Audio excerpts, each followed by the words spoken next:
Bueno, i ara anem a fer un cremaet. Anem a tallar un poquet de canella. I fiquem una corfeta de llima, sols la corfeta, i els granets de cafè.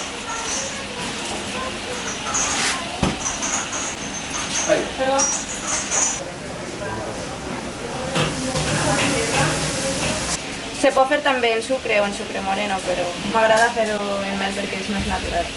I rosmarien, bueno, aquest.